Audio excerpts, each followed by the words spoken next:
हर गहने में छुपी होती है एक कहानी और हर कहानी को बनाता है खास। श्री राजेश्वरी ज्वेलरी। शादी हो, त्योहार हो, सालगिरह या कोई खास दिन, हमारा विश्वास श्री राजेश्वरी ज्वेलरी।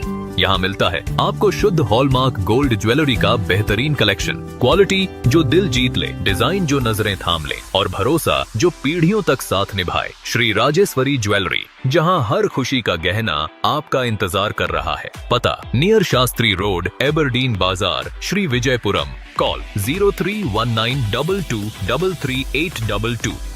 श्री राजेश्वरी ज्वेलरी, आपके सपनों का गहना हर मौके के लिए।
भ्रष्टाचार्य जी अमर रहे, अमर रहे, अमर रहे। सबको नमस्कार।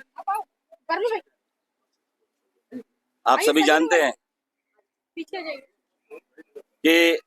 एकमात्र पार्टी भारतीय जनता पार्टी है जो देश में इस तरह के कार्यक्रम चला रही है। मैं ये नहीं कहता कि तिरंगे के प्रति सम्मान देशभक्तियों के मन में नहीं रहा होगा, जरूर रहा होगा पहले भी, लेकिन कभी आपने देखा कि सरकार ने इसे इस तरह का एक आंदोलन के तौर पर, व्यापक तौर पर बनाया हो? कभी नहीं।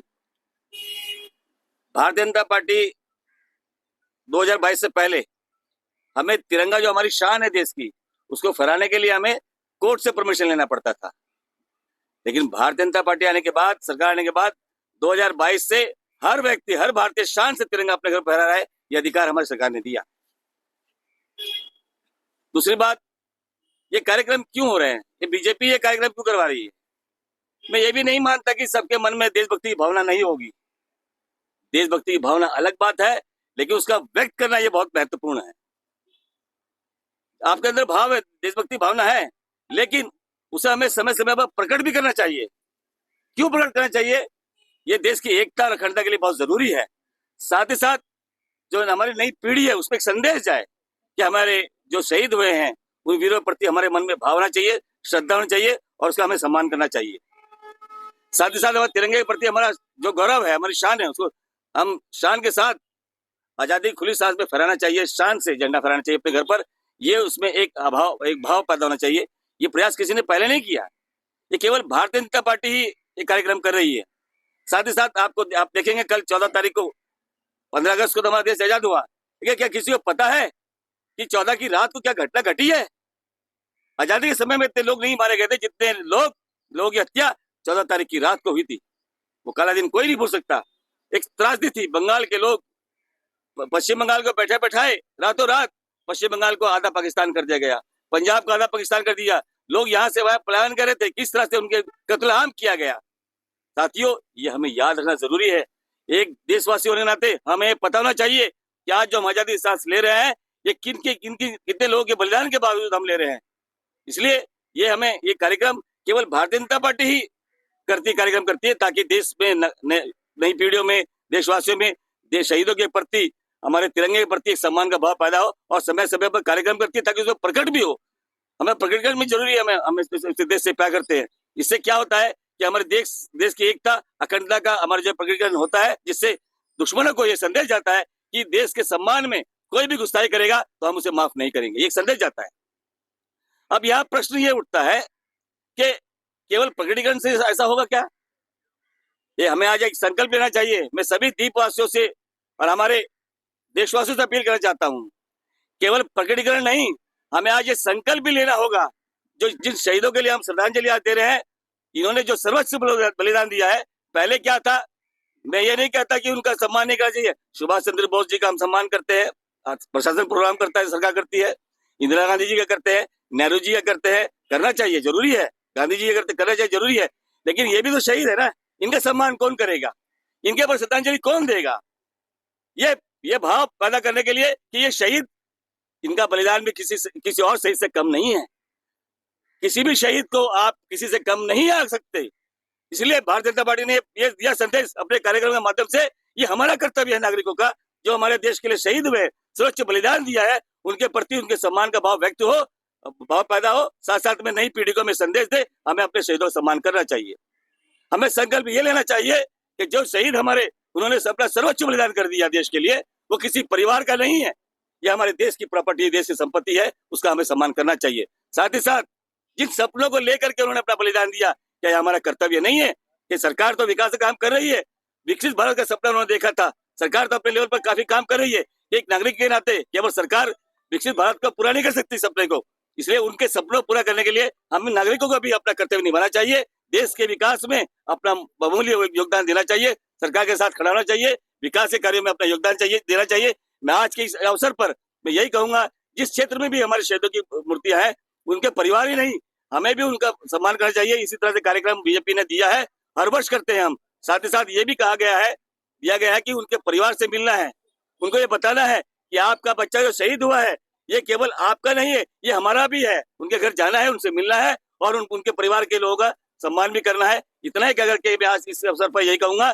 मैं जानता हूँ कैप्टन असीम भट्टाचार्य जी, मैं बचपन से जानता हूँ। मैं और विष्णुपद राय जी उनके घर जाते थे। यही प्रेमनगर का बच्चा है हमारा, और हमें गर्व है कि हमारे द्वीपवासियों से भी कई बच्चों ने देश के लिए बलिदान दिया है। मैं उनके घर जाता था, बहुत मेधावी बच्चा था। जब प्रश्न मुझसे करते थे, कुछ पूछते थे, तो वो अमेरिका, लंदन की पूरी सूचना हमें देता था, और हम इतना जानते भी नहीं थे। वो कहाँ की सूचना रखता था अपने पास। बहुत मेधावी छात्र था, और उनके आज परिवार में सिर्फ एक बहन रह गई है, काकोली, जो वहाँ पे आपके पश्चिम बंगाल में है, और उसके दो भाई थे। एक भाई दुर्गा पूजा विसर्जन समय में डूब गया था पानी में, माँ बाप उसके नहीं हैं, और उनकी बहन एक कहते हैं, मैं जानता हूँ। और उस समय में पार्षद था, जब ये कारगिल की लड़ाई में जब ये शहीद हुए, उस समय इनकी जो डेड बॉडी यहाँ लाई गई, सम्मान के साथ में उनका अंतिम संस्कार किया गया। मैं उसमें शामिल था, हम सभी उसमें शामिल थे। मुझे गर्व है कि हमारे प्रेमनगर वार्ड से हमारे एक बच्चे ने भी देश के लिए सर्वोच्च बलिदान दिया है। और हम खास तौर पर मैं विशेष निमंत्रण करूंगा, हमारे जो प्रेमनगर के जो नागरिक है, वासी हैं, उनसे अनुरोध करूंगा कि इनके सम्मान में कभी कोई कमी नहीं आनी चाहिए। हमेशा हमें ध्यान रहना चाहिए, इस शहीद का सम्मान हमें हमेशा करना चाहिए। इसी तरह से सबको बुला करके, शहीद का सम्मान सबसे बड़ा सम्मान है, उन्होंने सर्वोच्च न्यौछावर किया है। इसलिए हम सभी मिलकर के इस कार्यक्रम को हर वर्ष बनाएंगे। इसी आशा के साथ मैं अपने वक्तव्य को यही विराम देता हूँ। धन्यवाद। भारत माता की जय।